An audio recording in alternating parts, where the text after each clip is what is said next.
ক্ষমতার পালাবদলের পর দেশের অর্থনীতিতে স্বস্তির হাওয়া বইবে এমন প্রত্যাশা ছিল অনেকেরই, কিন্তু বাস্তবতা যেন উল্টো গল্প বলছে। সদ্য বিদায় নেয়া অন্তর্বর্তী সরকারের 18 মাসের শাসন শেষে অর্থনীতি এখন ভঙ্গুর ও নাজুক অবস্থায় দাঁড়িয়ে। ব্যাংকিং খাতে খেলাপি ঋণের পাহাড়, বিনিয়োগে স্থবিরতা, উচ্চ সুদের চাপে রুগ্ন বেসরকারি খাত, সব মিলিয়ে শিল্প কারখানায় একের পর এক বন্ধ হয়ে লাখো মানুষের কর্মসংস্থান হারিয়েছে।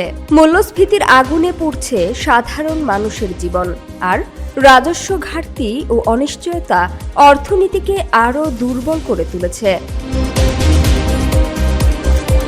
এই পরিস্থিতিতেই নতুন করে দায়িত্ব নিয়েছে প্রধানমন্ত্রী তারেক রহমানের নেতৃত্বাধীন নির্বাচিত সরকার। কিন্তু শুরুতেই তাদের সামনে দাঁড়িয়ে আছে 7টি বড় সংকট। 23 লাখ কোটি টাকার ঋণের বোঝা, 6.5 লাখ কোটি টাকার খেলাপি ঋণ, 8.77% উচ্চ মূল্যস্ফীতি, প্রায় 21 লাখ মানুষের কর্মহীনতা, তলানিতে নেমে যাওয়া রাজস্ব আয়, স্থবির বেসরকারি বিনিয়োগ এবং ইতিহাসের সর্বনিম্ন এডিপি বাস্তবায়ন।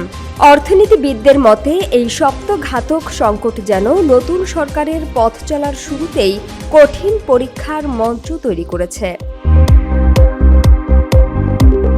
এর সঙ্গে যুক্ত হয়েছে নতুন পে কমিশনের বাড়তি ব্যয়ের চাপ, যা বাস্তবায়ন হলে বছরে সরকারি কোষাগারে অতিরিক্ত 1 লাখ কোটি টাকারও বেশি বোঝা বাড়বে। কর জিডিপি অনুপাত নেমে এসেছে প্রায় 6.8%, যা দক্ষিণ এশিয়ার সবচেয়ে কম।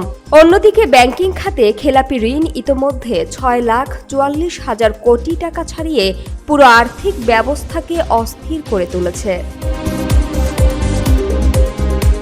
তবে কিছুটা স্বস্তি মিলেছে বৈদেশিক মুদ্রার রিজার্ভে, যা বর্তমানে প্রায় 34 বিলিয়ন ডলারের কাছাকাছি। তবুও অর্থনীতিবিদদের মতে সামনের পথ সহজ নয়। বিনিয়োগ পরিবেশ উন্নয়ন, জ্বালানি সংকট সমাধান এবং সাহসী অর্থনৈতিক সংস্কার ছাড়া এই সংকট থেকে বের হওয়া কঠিন। তাই বিশেষজ্ঞদের ভাষায় নতুন সরকারের সামনে এখন এক কঠিন অভিযাত্রা, যেখানে অর্থনীতিকে পুনরুজ্জীবিত করাই হবে সবচেয়ে বড় পরীক্ষা। সামিয়া সুলতানা, ঢাকা ওয়াচ।